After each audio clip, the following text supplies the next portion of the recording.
they're just going to have the knockdown drag out, and we're cool with it. It's going to go to the death. And then winner wins, loser loses kind of thing. Like, whoever wins... Well, it's supposed to be to the death. Yeah. So, one's going to die, and then I don't know. And they have a fucking fight with... They have pickaxes. He's just like, I got an idea. And he grabs 2 pickaxes. And they just start swinging them at each other. And I'm like, now I understand why this took fucking a month to film. Because... A, they were real pickaxes, and B, why did you use pickaxes? And right before he's about to finish the job, Tom throws it down. Because he's going to be honorable for the first time in the whole movie. And he goes, no, we fight like men. And they finish the fight. Beating him to death with a pickaxe is usually a pretty manly thing. Because even Raven's like, do it. Yeah. Finish me. You did it. This is what you're supposed to do. And he's like, no, we fight like men. And then they fight again. And I love it. The fight ends with just... Tom Cody pushing Raven over. Yeah, because he's basically beating him to a bloody pulp, and so he's still standing, and he just sort of pushes him nonchalantly, and then he just falls over. Yeah. Greer goes, let's get out of here! Yeah. So leaving, hoists up Raven, they put him on a bike, and they leave town for good. I guess. Well, they leave town mainly because, we're clearly outnumbered because we did not know you guys had this many guns. For good? I don't know. But for now... If there was a sequel, we would have found out, I'm sure. So the end of this movie... Yes, we're already at the end of this movie. Yeah. Sorry, folks. My phone rang, even though it's on silent. I'm not quite sure how that happened. So yeah, we're at the end of the movie. Yeah, that's it. This movie does not overstay its welcome. No, it definitely... Again, our notes took longer to explain than this movie. They get to the final... song, which is Ellen again with the help of the attackers and the Sorrells. Which they were signed. And the Sorrells did a song before Ellen. I guess they opened for her. And then Billy looks at the Sorrells, goes, and he's looking at his equipment guy, but like his lights and sounds guy. It's like, we're going to be rich. Yeah. And he's like, yeah, God bless rock and roll, Billy. I'm like, that's not rock and roll, but fine, that's fine. No, but we're all right. So they sing their song, then Ellen sings her song, and they help her sing their song. And Tom just leaves. Yeah. He thanks Billy, and Billy thanks him, and they leave on good terms. Yeah. And he's like, you're alright, Tom. He's like, yeah, sometimes. Yeah, and that's it.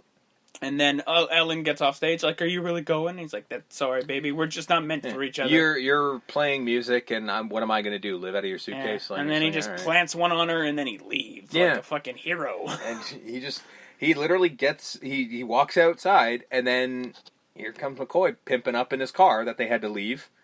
And he's like, that's a nice car. He's like, yeah, somebody just left it. And then she just goes, and she's just like, pretty much just like, you coming? He's like, yeah. He's like, oh yeah, finally? He's just like, I told you, you're not my type. And then they drive off into the night, and fucking credits. Yeah.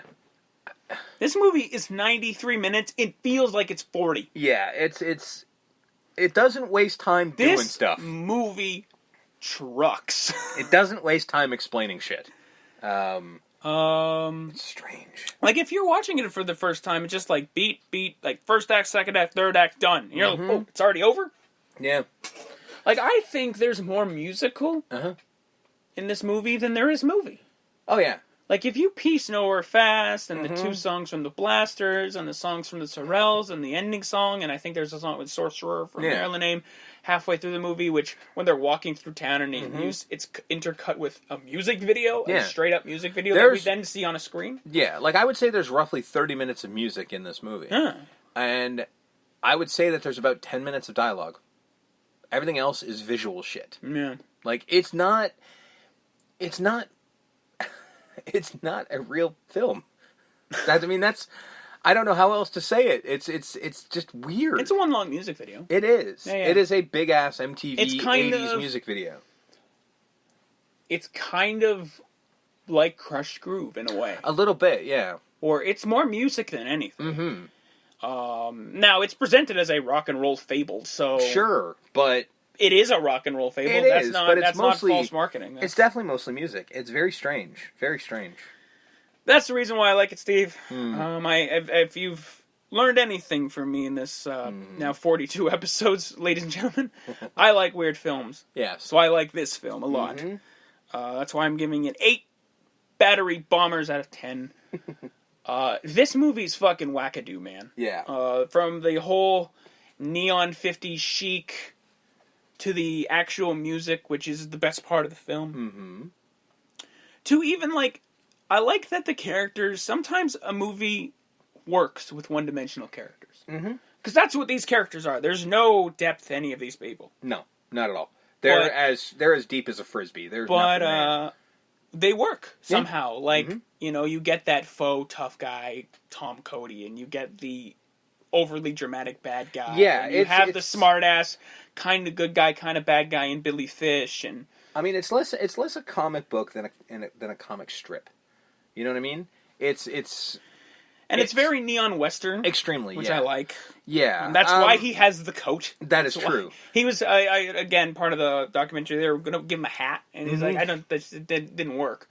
But he was going to be just basically that unnamed hero rolling into town to save the damsel in distress. Yeah, and then he leaves town when his mission's accomplished. Yeah, he's basically the lone gunman. So I'm actually going to give this 7 butterfly knife bitch slaps.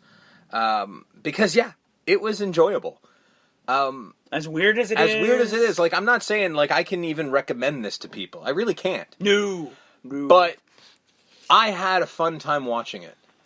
And it might not be for the right reasons, because I was also critiquing it going, why the fuck are you doing this? Why aren't you, like again, like, it came with the same thing as the editing. I'm like, why are you not cutting here? Why is this still going on? And I'm looking at it going, wow, somebody made a fucking choice. That's all I'm saying, is somebody made a fucking choice somewhere. Walter Hill made several choices. Yeah. And for better or worse, it's batshit insane. So I get why this movie wasn't successful. I get why this movie's a cult classic. But I enjoyed it. Yeah. And as far as MVPs go, I'm going to give it to Billy Fish. Okay. Because every time Rick Moranis is on screen, he steals every scene he's in because of his smart mouth. Because he is this little pencil neck geek who you think he's 3 feet tall, but he talks like he's 10 feet tall. Because he's Billy fucking Fish, and he's got all the money, and he's the man. And he's just like, yeah, that's right. Ellen Ames my girlfriend. Like, nobody buys that, yeah. but okay. And he ends the movie with the girl. He gets the girl. He does. Well, he gets the leave-ins, yeah. I'm actually, for the first time in a while, I'm actually differing from you. I'm giving it to Willem Dafoe. Which is not a wrong choice. Because, Jesus fucking Christ. Like, he's not on screen a lot, but when he is chewing every bit of scenery he can find. He is as over the top as you want Willem Dafoe to be every time you see him. And it's why he plays such an entertaining villain, because you're just like, yeah, he's just gonna literally, like, laugh in your face. He has a maniacal laugh. It is fucked up. So I can't help but love him in this movie, so I picked him. And I love the scene right before Tom leaves the torches after he torches the place, literally. The scene of him in a all-pleather outfit walking through flames. Yeah, that was, like, literally where I got most of the clips. And standing there going, like, yeah. Who are you? I'll get you. Yeah, I'll get you. Yeah, I'll get her. And your little It is is a little bit like that, yeah. Oh, it's genius. It's amazing to see. Both Willem Dafoe and Rick Moranis, well done. Good job, guys. So now, we're starting spent a little time in cult land doing very different films. Ironically, this wasn't intended, but it happened. It extended. Yeah. It was intended for a little bit, but it extended to everything else we did. But now we go back to a theme. Yes, although this bridges well, because our next film is also culty. Yeah. Which is weird, because you think it'd be more successful given where it came from? Oh, next week. It'll explain it. So expect way more notes from Steve. Yeah. Because... Although not this week. The next one coming, week. There is a lot, but not as much. The next 4 weeks, I'm going to... This is going to be Nightmare on Elm Street territory of notes. So next week, we'll be going way back to Christmas Day, December 25th, 1993, to cover Batman... Mask of the Phantasm, and that means for the next 5 weeks we will not only be covering Mask of the Phantasm, but the 4, I guess, OG, if you will. Yeah. OG Batman movies. Yeah, we're going to be diving into the... late 80s, early 90s, into the mid-90s? Was Batman almost late 90s. Almost 97. late 90s? Yeah. So we're going to watch the Burton Schumacher Batman films.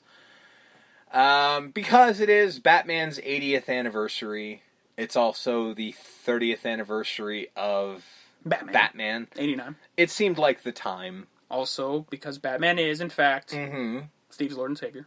Yes, he and is. Well, he should be for most. I have built a religion around the Dark Knight, which is why those notes are going to be as much as the M Street. Yes, because as much as I worship at the altar of Freddy, right there behind him is the Batman. So yeah, this is going to be. It'll be fun because we promise diminishing returns. Yeah, but we will also make it as entertaining as possible. Yeah. Yeah. That's basically it. I think that will be our aim. Mm-hmm. But again, we do start with the whole animated of it all next week with the Batman Mask of the Phantasm. Mm-hmm. So, until that, all that Batman goodness, we're going to get out of here. Yep. You were Steve. You were Justin. And we were way back and gone.